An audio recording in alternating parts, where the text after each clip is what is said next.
Hey, Steve Gamache here with another Chef Knives to Go quick look product review. What we have this time is the Kurosaki Raijin Gyuto 180mm knife. So they don't really say what the steel is, so it's some kind of proprietary formulation that they're keeping a secret, but this is known as what they just call it cobalt stainless steel. The heat treat's about 63 Rockwell, so that's the core hard cutting edge steel on these.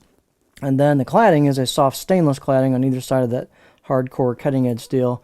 And they have a neat looking cladding line here. We'll see if we can show it to you up close. And of course, you've got one of the cool, unusual patterns on the sides of this blade. You can read about that a little bit more on the product page. So the weight and dimensions on these can vary a little bit from knife to knife, but this is 110 grams or 3.9 ounces, this particular knife. And the edge length is about 178 millimeters or pretty close to 7 inches. And the overall length about 324 millimeters with this handle. Spine thickness, they're fairly thin knives. I got about 2.5 above the back of the heel here. Spine thickness, it's a little thicker coming out of the handle, but then it thins out really quick. And then I got about 1.9 halfway down the blade. And then not a lot of taper, but you get a little bit of taper on it.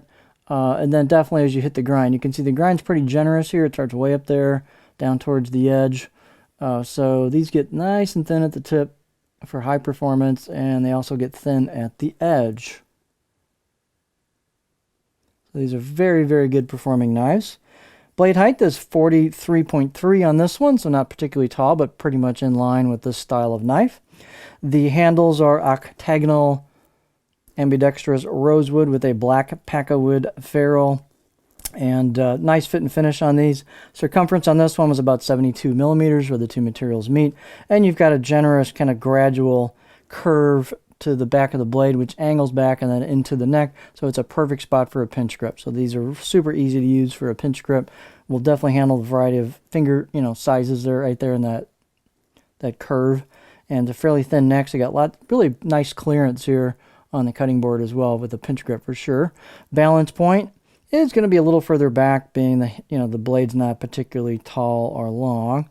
So there's your balance point, which is pretty much right about where that choil is.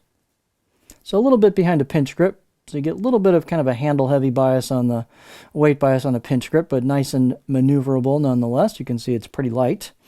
The fit and finish is very well done on these. We'll do our beauty shot here as best we can with the lighting.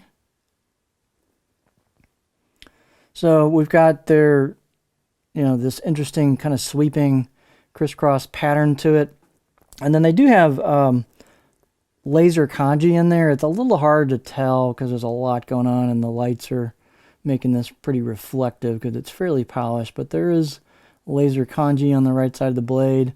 Here's your blade road here, the grind down towards the edge with your finish marks on it going vertical, and then there's the core steel peeking out. It's a little hard to catch it, but it is there. Here's the left side of the blade, which simply has the patterned mark on the blade flats and down towards the edge. And this might give you a better idea of that cladding line. You can kind of pick that up there. It's difficult to see in person as well, so it's fairly faint. You've got nice finish on the spine, quite a bit of polish to that, some rounding of the corners of that. Really nice job on the choil, polish on that. Corners relieved, so great fit and finish, nice attention to detail. These have nice straight blades, great grinds on them. Out of the box edge, I'll give it 6 out of 10. I thought it was a nicely finished out of the box edge. Fairly stiff in the back half of the blade. I got a little bit of flex towards the front, but pretty stiff towards the back half. Well, let's see what it looks like on our cutting board. So here's our cutting board profile.